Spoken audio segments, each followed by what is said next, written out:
Okay, so we have the prospective Time People of the Year. Let's throw this up there on the screen. Dr. Fauci, Andrew Cuomo, and AOC. Now, look, I think you could make a pretty good argument for Dr. Fauci, regardless of whether you think he's done a good job or a bad job. And I think this is always where things get caught up there. I mean, AOC, look, she's been largely and very influential within American politics.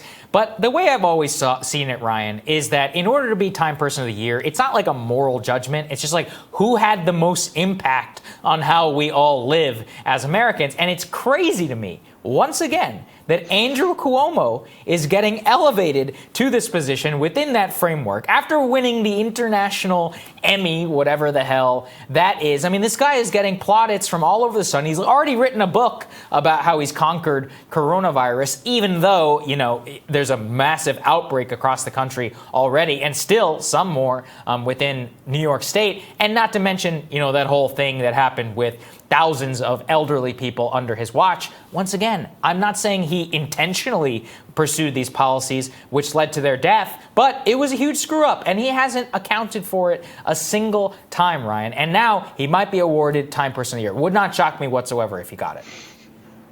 Well, it goes to what we were talking earlier about the bifurcation of American culture. That's right. And where you have the media elites cloistered in New York City, and we're legitimately worried about their own health and the health of the state, and watching Cuomo on television every day, and being comforted by the soothing sound of his voice, and getting lost in that, and equating that with effective leadership, overlooking the mistakes that you mentioned that led to thousands of people dying in nursing homes, and also overlooking the fact that the thing that we see from outside of New York is that it was a complete disaster.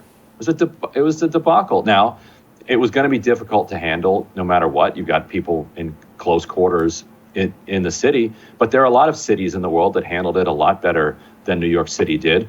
One thing a leader is supposed to do is have effective relationships with other members of government. Instead, Cuomo has engaged in this petty, childish two-way feud with Mayor de Blasio, right, throughout his entire career, just to satisfy his ego and his competitive nature.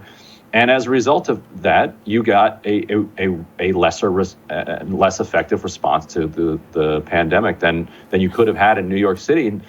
And so the idea that that you would single him out as Person of the Year is just utterly absurd. Yeah, it really is. And I think that's a very important point, which is his petty squabbles haven't just been about petty squabbles. They actually undermine pandemic response. Look at the school situation. I mean, if you're a New York City parent, you should be outraged, given the fact that they took hours. There was obviously, they had rival press conferences, which they were both like 5 or whatever hours late to. Andrew Cuomo snaps and yells at a reporter for asking a completely legitimate question, which is, are we going to have school tomorrow? Something very important to millions of working Americans. Same thing, the whole New York City subway system. What the hell exactly is happening there? They're having to cut thousands of workers, and now they're even delaying congestion pricing. There's all these things that are happening. And just in general, lauding this person as Person of the Year, and viewing it through that framework of he's done such an incredible job, is just laughable. And actually really an insult to some of the governors and others who have done quite a good job with the coronavirus pandemic and have kept more under the radar and actually saved a lot of their constituents' lives, which is what their job was, right? Right, and I guess you get less attention if the ball doesn't go in the goal. If people aren't dying, then people aren't focusing on those folks. And I think Fauci too would be a controversial choice, given his fatal decision in the spring to tell people that masks were not actually that important, which we now know he was lying to the public in order to make sure that there wasn't a run on masks, and so that that first responders and frontline workers and healthcare workers could have access to the PPE that they need, rather than trusting the American people and saying, look, we don't have enough masks, but you can make them at home effectively. And if you're good with crafts, you can make them and start selling them or giving them away to people in your neighborhood. And this can be a national project of civic uplift and putting faith in people. Instead, you start sowing doubt in public health officials, which we've been reaping ever since in the refusal of people to wear masks, which Fauci is, of course, not alone. But in that, there were partisan actors who drove it. But his contribution to that is something that I don't think he's going to live down.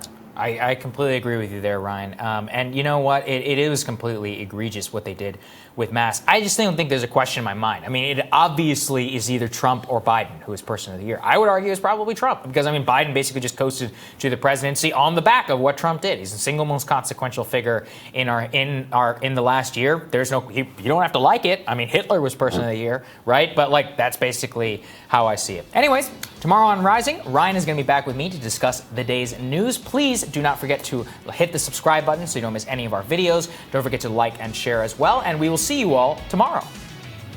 See you then.